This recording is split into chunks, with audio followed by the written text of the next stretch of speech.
Hello Edexcel students, we're in paper 3 now and we're focusing on the 25 marker unique to paper 3. But at this stage, make sure you've watched my prior video covering the 25 marker in paper 1 and paper 2. It's very much expected that you've watched that video, otherwise none of this will make a huge amount of sense to you. So make sure you've watched that video first and then come back to this if you haven't already. If you have watched that video, we're good to go. So yeah, we're in paper 3, the 25 marker. Again, it's an evaluate question, but now it will say evaluate micro and macro effects. That's the unique element. This question is expecting you to bring in your micro and your macro knowledge. We know paper 3 is a synoptic paper. It comes after paper 1 and paper 2. And it's in this question where examiners say, showcase both your knowledge of micro and your macro. It will come in both section A and in section B of your paper 3.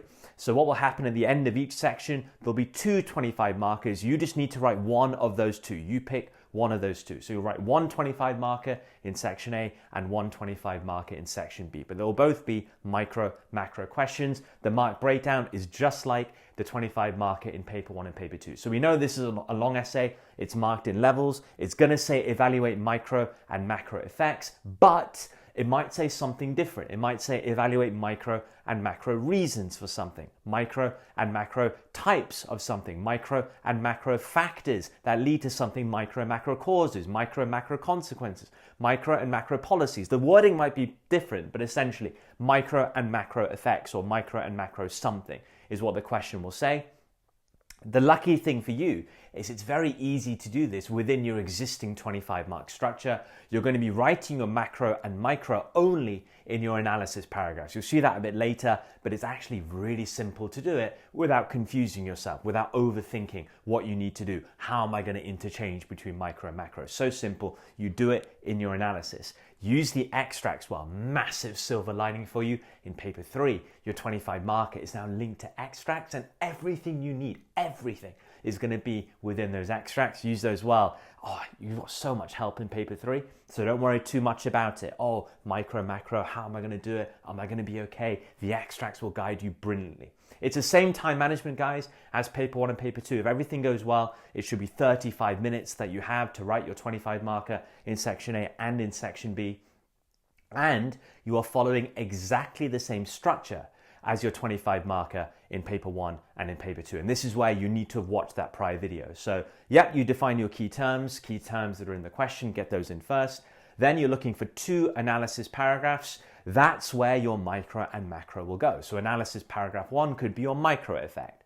Analysis paragraph 2 could be your macro effect, or vice versa. That's where you go and differentiate between micro and macro. Only there. You don't need to worry about doing it anywhere else. Do it within your analysis paragraphs. But we know within your analysis what you need to be doing. You need to be writing full depth.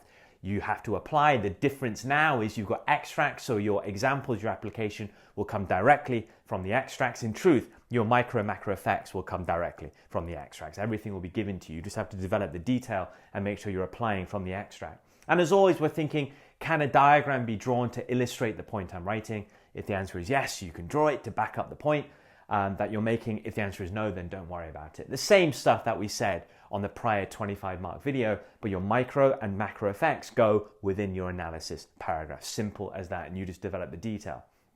And as always, after each analysis paragraph, you are writing an evaluation paragraph. Don't confuse yourself here. Oh, I've written a micro effect. Let me evaluate with macro. Oh no, shall I evaluate with micro? No. Your micro and macro differentiation is only in your analysis. Don't think about micro and macro in your evaluation at all. Your evaluation is just like you would evaluate in paper 1 and paper 2. You're not thinking micro and macro. Evaluate it in the most logical way possible without worrying about micro and macro there. Your micro and macro is purely an analysis. You're not thinking about it in eval. Evaluate just as normal in your evaluation, okay? Follow the same techniques, the same ideas in my writing skills video for evaluation as I talked about in my last video. Write in depth, use the extracts to guide you, plenty of help there. And again, you're thinking, is there a diagram I can draw to illustrate what I'm writing? So you evaluate after analysis 1, you evaluate after analysis 2 in their own paragraphs you're writing in depth, and then you come to a final judgment at the end. Again, the stars here are linking to writing skills videos that will guide you for depth of analysis, for depth of evaluation, for how to write the final judgment. So watch those. Hopefully you've done that already. Having watched the prior video, you know what you're doing here. So you see, actually, it's not that bad in the end. Because your micro and macro is only going in your analysis, it helps just to clean up your mind and keep things more simple. But also the fact you've got extracts here is a godsend to you. It's just going to make your life so simple. So nothing to be too worried about here. Keep it simple, writing in depth. It's not the number of points, it's the depth of writing as always, and you're good to go. A lot of similarities to your paper 1 and paper 2 25 marker in the end. The only thing we need to finish now with is what are micro and what are macro effects. Let's finish with that, shall we? Well, the key is not to be too confined by rigid memory devices or other tools which confines you to a certain number of micro and macro effects. You want to be open and flexible, knowing there's a wide variety of micro and macro effects that you can write about. So for example, what is a micro effect? Well, you just think anything that you studied in theme 1 or theme 3 will be a micro effect. Anything you studied in the micro part of the course basically is going to be a micro effect. So be open, be flexible, and that way you can identify a wide variety of micro effects. So for example, all the way to here is just basic market effects in theme 1. Effects that link to how markets work. So changes in price, changes in quantity, changes in elasticity, factors that affect demand supply, changes in cost of production, consumer producer surplus, changes in firm revenue or firm profit, changes in government revenue or cost to the government, stakeholder impacts are all things you learn in theme 1. These are all factors that link to how markets work. So they are clearly going to be micro effects. The next two are all linked to market failure within theme 1. So anything that links to a market failure occurring or that links to a government failure occurring will be a clear micro effect. And then all of these are linking to theme 3. So any factor that results in greater competition or less competition or a certain market structure forming is going to clearly be a micro effect. A change in efficiency or productivity, micro effect. Anything that increases, decreases wages or employment is a micro effect learnt within the labor market here. And then inequity or equity inequality stemming from the labor market, a theme 3 topic area. So these are all very clearly micro effects studied in the micro part of the course. Be open, be flexible, and just know clearly I studied them in micro, so they have to be micro effects. But also bear in mind that in your paper 3 25 marker, the extracts will guide you so strongly. It will link to a wide variety of micro effects that you can latch onto. So you're going to have lots of help. Don't be rigid with memory devices. Be open, be flexible like this. And same for macro. We think, what's a macro effect? Well, anything you studied in theme 2 and theme 4 in the macro part of the course will be a macro effect.